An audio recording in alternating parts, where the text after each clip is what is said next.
Looking for a place that does it all? Maldini's by the River serves mouth-watering breakfasts, pasta, pizzas and more, plus amazing coffee and cocktails. They hit the spot every single time. You're planning a special event? Well, their private function room and versatile restaurant are the perfect place for any celebration. Good food, good friends, good times, Maldini's.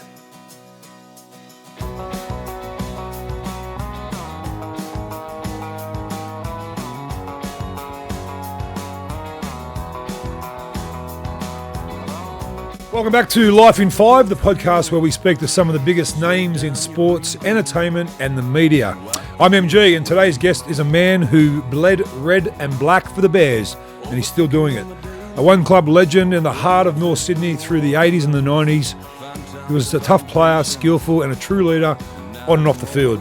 He stayed loyal to the Bears long after retirement, fighting to keep the club's legacy alive, which he's still doing today. It brings me great pleasure to introduce my good mate, Greg Florimo, or Florimo, is it? So that before you get on to the answer, welcome to Life in 5. Thanks, MG. Thanks for having me. How was the process of trying to find 5 photos to depict your kind of life in 57 years? As I said to you, it was a little bit difficult. The big box of photos, I didn't want to just drag them off the phone, which only has a history of 10 or 12 years, but just digging into that box and going through the moments and having to skip past them and getting to something that was relevant to what we're talking about today it took a long time and it was good fun, but it was also painful along the way. Through your career, was Greg Florimo? I think I started calling you Florimo, then a commentator called you Florimo. For those that don't know, what's the proper name? Well, it was Florimo at the start when Rex Mossop, when I came into the game in the 80s, he was the premier commentator then, so he was all Florimo, but it's Florimo in Australia, but if you're in Europe, in Italy, you can call me Florimo.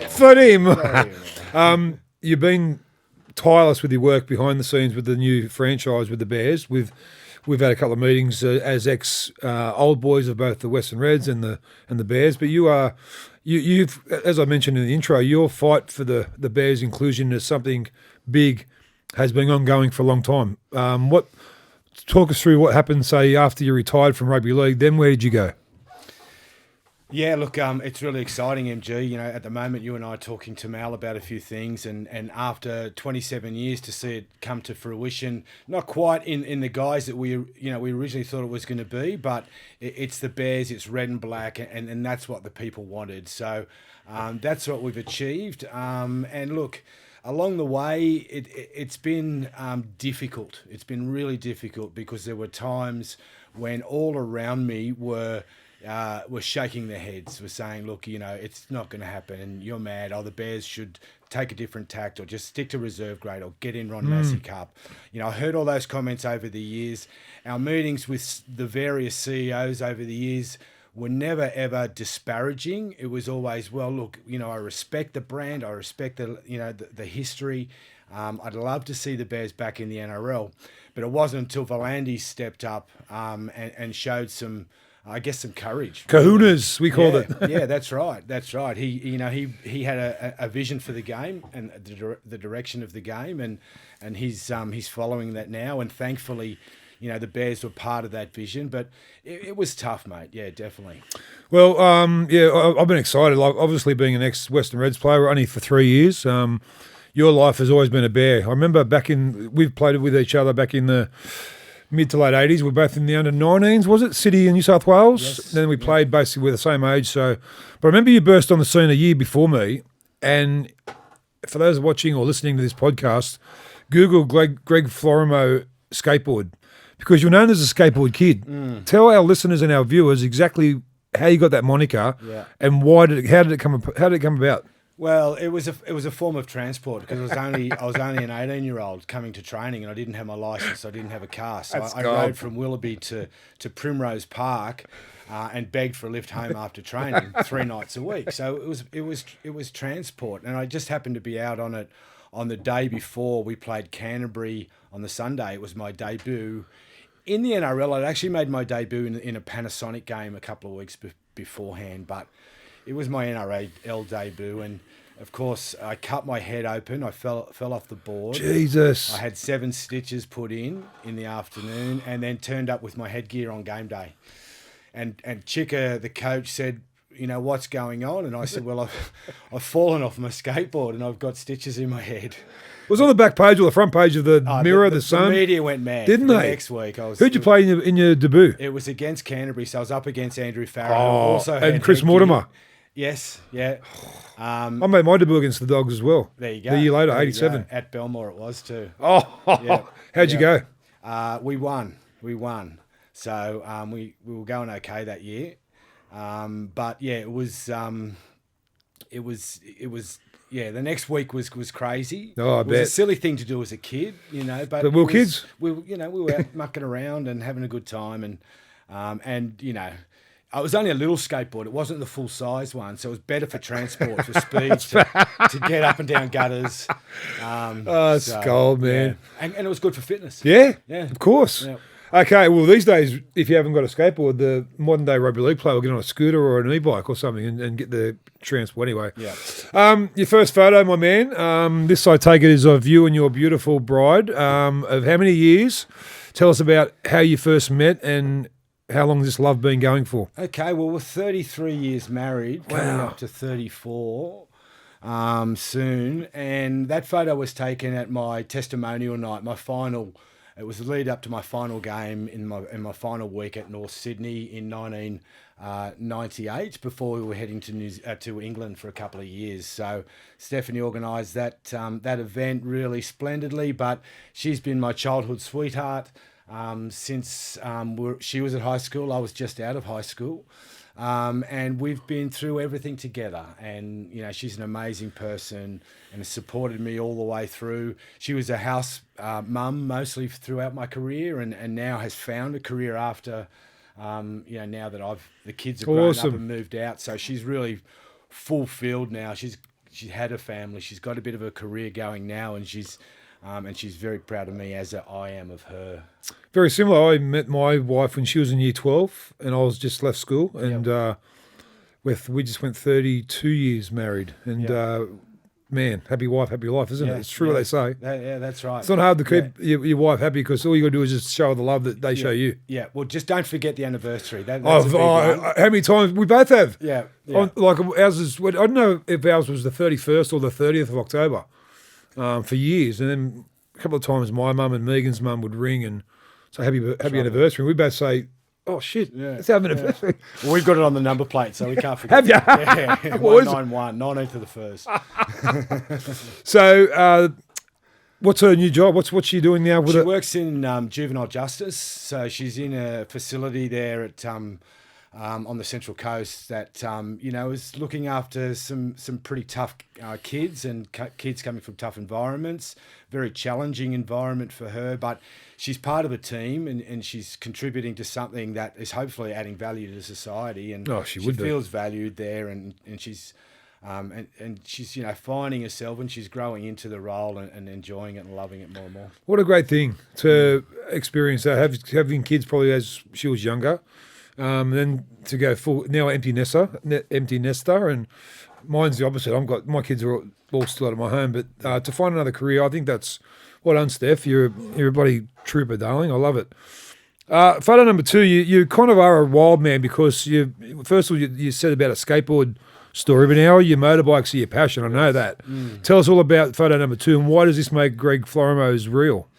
Yeah, well, thinking about my journey over the years, it's something I've always loved to do, just to put the world behind me, just to get on the road and think about nothing else but survival, and enjoying the getting from point A to point B. And over the years, I've had lots of mates do it with me. We've had rides all around the place. In that photo, you've got Josh Stewart and Gavin Jones. Yep. Oh, and wow. myself. Big Gav. So I'm on the Triumph. Yep. Josh is on the Ducati and Gavin's on the Kawasaki. Well, I'll tell you what, if there was any, you wouldn't get mugged with them two with you. No, You got some good bodyguards. That's right. And we were on our way to Phillip Island, so regularly we'd go down for the GP. What, from up here? From up here, and we'd spend a couple of weeks on the bike. So you can imagine what it was like every night in a different pub, and it was good times. And then it grew. You know, there was a few of us going down. David Fairley, John MacArthur, we were all regular riders down to Phillip Island, and then we just ventured and explored other parts. Nowadays, it's once every couple of years we get out still on the bikes. Get on them. We went to the GP last year, although we flew down. Yep. And then that was my sports bike. In the UK, I spoiled myself when I got there, the Ducati at the top. High performance thing and good roads over there. And it was, I couldn't bring it back because the excise, the duty was just ridiculous. Yes. I had to sell the bike. Who did you play for in England in the Super League? Wigan? I was signed for 2 years for Wigan. But we didn't make the semis, so I was released and went to Halifax for the second. The Pennines. Season. Yeah. Pennines every day. Great spot. Yeah. What's the fastest? What's the biggest bike you've been on? What size is the biggest? Well, that's a 996, and I've got a 1000 at the moment, so they're big enough. But I've been on the track and tested numerous bikes and got some speeds up to mid 250s in a safe environment. So, ever had any near misses? I've had a couple of little bingles, but nothing that's hurt me. So tell me, when on the long treks, when you're going for a 10-hour drive, do you have the walkie-talkies in the helmets to each other? Can you contact each other and communicate, or it's just you're on your own with your own thoughts? That's what scares me about motorbikes. Yeah, not the prangs and that, with a helmet on a long trip, just me and my thoughts. Yes. Yeah. Well, you've got to, if you start drifting, you've got to pull yourself back. Yeah. But no comms. It's enough distractions out there as it is, and just give yourself plenty of room, and you don't ride. You do 2 hours maybe tops, 2 or 3 of those a day. Take your time and then you pick the twisty roads. That's the key. You find the nice back roads. Were you attracted to that through Australia's success with Doohan's and we had some, as we were growing up, Wayne Gardner, we were growing up, they were the world's best. Well, I went and saw the last GP at Eastern Creek where Mick Doohan battled with Alex Crivier on the last hairpin, and it was just hooked me then into that particular bike racing. Not myself, but it's been a passion, and I love the bikes, and every now and again I get Steph on the back. Really? Yeah. And she like it? Yeah, I've got the bit of a tourer now, so okay. Yeah, we can go and head down the beach or have lunch or something. Get her in the sidecar. Yeah, maybe. Okay, photo number 3, Flo. It's all about your rugby league career here. Yeah. Obviously, the pinnacle is to do in our sport is to represent your state and your country. You've done both that. Tell us about why these photos are in your reel, and there's the thrill-seeking theme is still here because the bottom photo here's got a bit of go-karting in it. So what's this all about? Tell us our viewers and our listeners. That to me was the penultimate of my career, was playing for Australia, having played for North Sydney for 10 seasons, and then making play for Australia at 27 years old, late in my career. So North Sydney to me was the making of me, and I can't thank them enough for what they provided for me, and for what they continue to provide, and the club to me is, there's not many blokes you think of when you think of the Bears, and you're one of them. I think of the Bears, I think of you, I think of Mark Graham, and I think of John Gray. Yep. Because John Gray was the first ever to kick around the corner in our competition, and you are the Bears. Yeah, well, and I feel eternally grateful for the opportunity they gave me, and the support and the faith that they showed in me, and so much so that it took me such a long time to play for Australia. I wouldn't have got that anywhere else. I don't think. I may have drifted off and not finished it. So. What year and what was the tour? Who was coach? 94 Kangaroo 94. Tour. Yeah, Bozo was the coach. Mal was the captain. His fourth tour, and that's him behind me on the go-kart in the bottom photo. And it's usually me behind him, chasing him. Oh, wow. But at that time, he was behind me, so I was determined not to let him get through, as you can see by the facial expressions. How good is it? So you were part of the last kangaroo tour. Yeah, the last two, 11 weeks, England and France. How good is it? Yeah, I think there's about 17 games. Yeah. Midweek, I was an emu. Were you an emu? I was, yeah, but I forced my way into the test team for the second test. Wow. It was myself and David Fairley were on the bench. David Fairley got sick on the eve of the test match, so Ciro stepped up and sat on the bench. 15 minutes into it, Ian Roberts goes down with a cut, massive cut. So Ciro gets up, and Bozo said, "Sit down, Ciro. Flo, you're on." So wow, lock Freddie into back row, and that was the second test at Elland Road. At Headingley. Headingley. Yeah. Yeah. Wow. So my memories of the kangaroo tour were. Sorry, no, beg your pardon. It was at Man U. Yeah. Old Trafford. Old Trafford. Yes. So the first in our order we had Wembley. Yep. Then we had I think Old Trafford second. Then we finished at Elland Road. Yep. Third test. The same with us. The decider. Yeah. And I was told in the 1990 grand final against Canberra that by selectors before the game, like sitting there, they said, "You got a minute?" I said, "Yep." Yeah. They said, "If whoever wins this game out of you and Canberra, there's 28 tourists going, there's 27 picked. Okay. It's either you or Gary Coyne from the Raiders. Yeah. And if you win, you're on and if you lose, here's." Wow. Ultimatum. So we got beat. Yeah. And I'm back at the club thinking, I think Don Feldos, the CEO, said we're just about to announce the guys who are on the kangaroo tour. There's 4 of them. I went, oh, far out. Fuck it, I don't get Greg Alexander, John Cartwright, Brad Fittler, and Mark Guy. I went, what? So it was a big surprise. Yeah, right. But what a tour, man. Yes. Doesn't it break down walls of trepidation of other players that you see when you see them on a tour for so long, missing their family like you do, being homesick like you are. Yeah. Kind of when you're playing the next year, you're going, you know what? He's not that tough, No. Well, the connection is you're on a bus with them, for a few hours every day. You're having a beer with them. You're showering with them. You're bleeding and sweating with them. You're living with them consistently, eating with them. So you become good mates. Who's your roomie?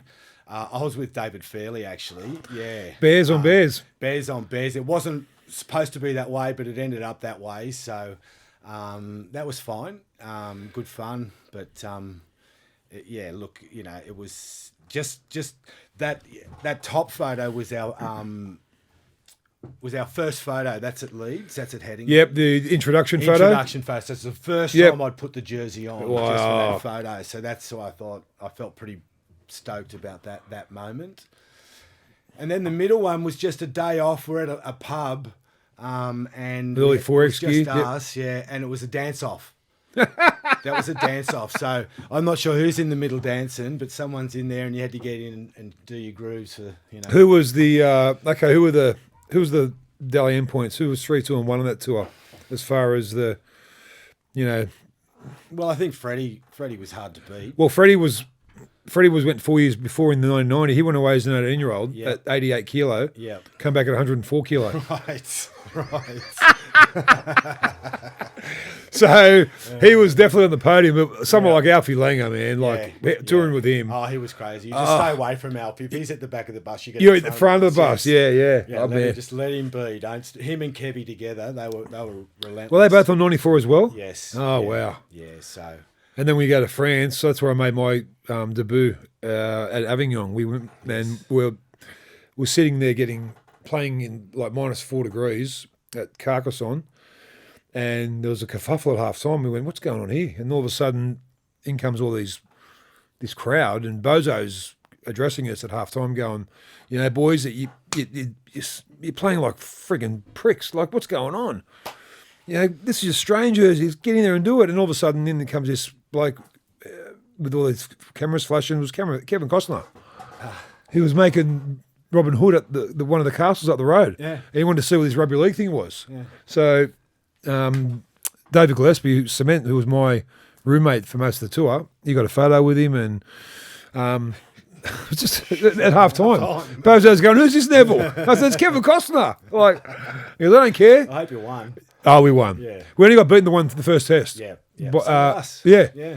We got beaten the first test, and then they made changes, and I got tonsillitis over there, so I couldn't push my test. But in front of about 1,000 people at Avignon, I put the jersey on for the first time in a test match. Yeah. That was just surreal. Yeah, that's right. That's right. And then it wasn't hard to play well when you looked up and looked at the talent around you. You just made sure you held up your end, and you were going to be, the space was, you're going to get better space, more room, because you had better players around you. 1,000%. So. Next photo is something different, because this is you're a very well educated man. You speak well. You obviously got degrees after degrees. Tell us what this is all about. This Wellbeing Science Institute. How long did you study for this, and how'd you get into it? Well, I wouldn't say degrees after degrees. I know I've got a doctorate in rugby league. I would say that. Yeah, of course you have. As yeah, yourself. I think if we don't have if we're not professors in rugby league, we never would be. No. So, Professor, this is this is just something I'm proud of. I was 51 years old, so it was a few years ago, to go back to school and to study and to get it's a Cert 4 in elite athlete wellbeing. So it's a part of the game. The NRL have essentially designed for our ex-players and ex-people, or people who want to be involved in the game, to become a wellbeing manager and look after our players. So the course was, for me, 3 years. It should have only taken half of that, but it was quite intense for an old bloke. But it was in a line of work that I thought I could offer something. I'd been a CEO, I'd been a coach, I'd been all sorts of things in my 20-year career, which we didn't quite get into. But at this point, I thought, right, I don't want to have the pressure of the bottom line, of the fans, of the sponsors, of all those discussions. I just want to get in my own little lane and do something that's going to be relevant and contribute to the club and the game. So this had popped up, and there were a few in the game at the time, and that particular college delivers it specifically for the NRL.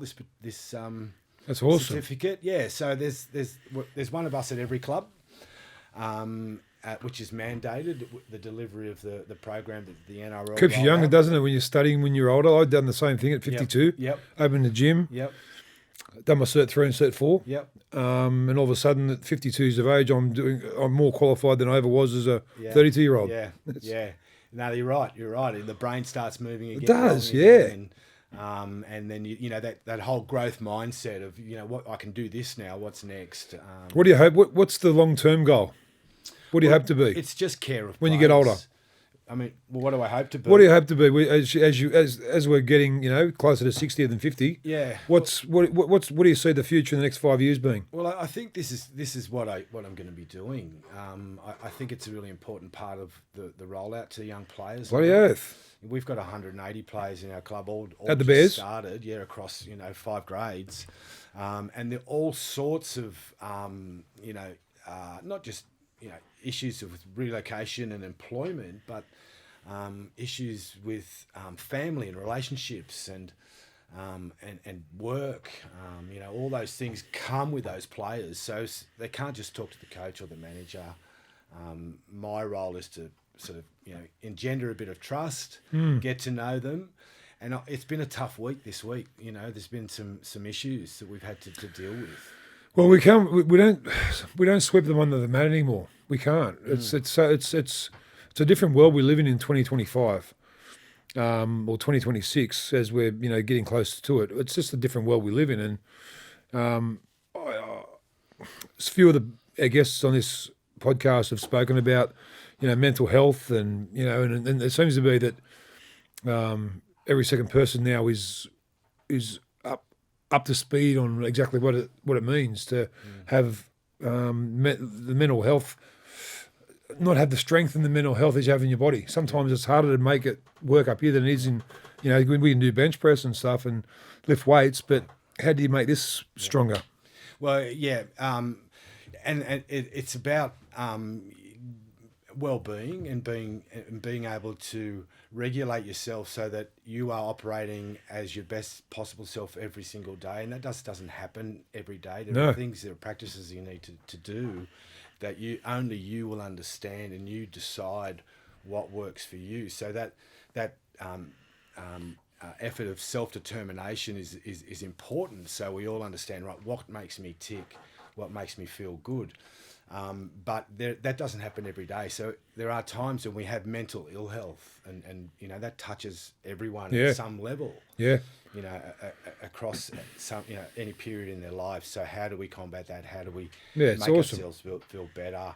So all those tools are part of this, what we have. But you're right. It's what I will say is that our players, our age, was difficult, and it is difficult. I'm not sure what your dad was like, but there was no opening up, no real discussing emotion. Well, Flo, what about when we got KO'd in a game? Like at half time, if we dared go to the doctor and say, I feel dizzy, every player would be looking at us going, mate, are you for real? Yeah. Come on, man. It was a badge of honour, and that's how much the game's changed. And I'm glad, because now I've got my own son in the process of it. I'm thinking, well, the safer the better for me. Well, the young'uns are good now. They can express themselves. They understand if that they learn it in schools. They're learning it in the football club. They understand that it's important to have connection. It's important to be able to have a cultural connection as well. To be able to understand your finances. To be religious. So it's important across the whole gamut of well-being parameters. Fair, that's awesome, mate. Any like future studies in the I don't think so. I think that's going to do me. Yeah. Okay. But you never know. Before we get into your last photo, a little birdie tells me that you might have a book coming to our screens or our stores soon. Is it? What's going on? Is there a book in the midst? There is. Can you tell us much about it, or is it? Yeah, a little. I'll give you a little teaser. It's a story that I wanted to tell just on my journey, sort of a little bit of the footy and my perception of North Sydney at a period where we were almost on the cusp of winning and being the best in the game, and then a couple of years later we were out of the game. So my perspective on how that took place, and then I've also got an inside perspective on how we came again from the very start, which I want to tell that story. And that's awesome, buddy. I also want to fold in the Perth Bears and how that's rolling along now, and look at those landmarks, decisions and discussions at the end. Yeah, great. Yeah. Well, I know how much I know how deep you're ensconced in the Perth Bears. What's going on and what you're doing at the North Sydney at the moment, and I keep seeing things, and people are asking me about the Bears. I said they'll be right, they'll be fine, because everything they're doing behind the scenes, as far as apparel sponsorship and sleeve sponsorship and membership drives over there, the players will soon just flock there. I speak on behalf of a Western Red ex-player that once you're there, you will love Perth, because Perth will love you. And it's a graveyard, especially and then you come over here to play. You got how many people are memberships of the Bears at the moment? Yeah, well, the exciting thing is, if they're a visiting team coming to Sydney, no one will fill it like they will fill Brookvale or Leichhardt. Exactly. Combank. Stadium. So, there's a number of strengths. It is quite remote, and Mal's been through that before, being in Canberra. Yes, so yes. He's got, having spoken to him again, like you, I'm confident that he's got, the cultural significance in what he's delivering, as well as making people feel at home. Well, we both had him as a captain on a kangaroo tour. Yeah, I had him in 90, you had him in 94. We know what he's like. Yeah. He just attracts people. Yeah. He's got an aura about him, and I think there's a couple of signings. There's going to be a couple more before Christmas, but that's I can't wait for it. We get to your last photo, Flo, and this is our why, brother. This is our why. Yes. Tell us all about these three beautiful people. These are my lads. Jay on the left, he's 34 now. I better not get this wrong. Maybe, yeah, That's hard, is you? 34. Blake on the right, on the other side is 32, and then Nelson in the middle is 29. Okay. So we were in England. That's just funny because it's Nelson's column, and I've got Nelson there. That's in London. So, yeah, look, that is our why. And they've all grown up and moved on now. A couple in Queensland, one in Tassie, and they're all great men. They're all good human beings. And sometimes when I talk to Steph about, she gets, anxious about things. It's just look at what you've done. Oh. Look at what we've done. Look at these guys, and really proud of them. And again, it was tough because we were in Australia and they were pretty settled, but we decided to go to England when they were young. So it was a family decision. Come on in, boys. What do you think? And we're all in. Oh, wow. Let's go to England. So they came back from that. Like you say, just the confidence and the growth in them as people, it's just set them up for life. So why Brisbane? Why Tasmania? What drew them there? Just work. Yep. Work. Jay's a concreter in Brisbane. It's all happening up there at the moment, so he's going really well. Blake's got his own business out of the Sunshine Coast on a real trajectory at the moment, which is good. And Nelson is down in Tassie doing green building, really, high-end sort of stuff. So Okay. he had an excellent resume. He was Apprentice of the Year a few years ago. Proud dad. Bloody oath. He went down there and took a job and loves it. So I love going down there to visit. Oh, of course. Yeah. So any long-term partners, grandkids We've on the got way? girls, but we can't get grandkids. Not yet? Nah. Wow. No grandkids. So Well, I'll tell you, when that day comes, Yeah. which I was lucky enough to have to me last year, yeah. and my second is due in mid-January. Yeah, it's a special thing. Yeah. It's a special thing. But We're they're sort of like, losing hope, so. but I'm most of my guests bring a photo of their kids, Yeah. and it's quite. I just love the way that my guests look at the photo and how they just kind of. Just the It's pride, hard the to pride, look at. the pride you feel. The more you look at it, the more I look at it, the more I just think about them. It's You miss them. I miss them. We talk to them all the time, but I'm so proud of them. Yeah, good on you, They all fella. had a dig at footy, but Jay on the Did one played? Well, yeah, one that was was. Jay. He played the grand final for the under-20s. Yeah. For Tigers. Then he played had an extensive New South Wales Cup career with us and Wyong. So That's- he had a good shot. He's with Wynnum Manly at the Oh, moment, cool. assisting Matt Head in the Oh, Queensland Cup. wow. So he's still in footy. But yeah, they've had their own journey. And Good on you, boys. You got a great dad here, and Steph's a great mum, and can't wait for you to you going to reunite over Christmas. You're going to Christmas is too hard. It's too expensive. Oh, it is We'll too. fly in and we'll do it. We're Okay. aiming for Easter. Okay. Yeah, so that'll be the get together, I think. Well, before we get to give me five, I want to pick your brain on the Bears, not the new Bears, the Perth Bears, but your Bears. I want you to give me the three best Bears you played with, and give me the three best Bears of all time. Wow. This is a question without notice, Yeah. but I Yep. if someone asks me, I could go bang, bang, bang with Penrith. Yeah. Yep. But so Yeah. when you think of let's leave the players out, your players you played with. Let's go to the three people you think straight away when you think of the North Sydney Bears rugby league team. Yeah. For the whole of the history. Whole of the history. Yeah. Well, I think Mark Graham, Ken Irvine. Yep. There's a handy too. Yeah. And I'm going through this process of writing a book, so the more I think about my different parts of my life and different interactions with different people, the more significant they are. Of course. I'm thinking, Yeah. wow, they played a big part in my life, and they're a big part of this footy club. So it's that third one for me, it'd probably be Peter Jackson. Oh, Jacko. My roommate Yep. in Australian, when I played in that test in 1990, then I didn't play again until 91. And it's similar to how you got your start in England. Yeah. We got beat in 91 in Melbourne by the Kiwis.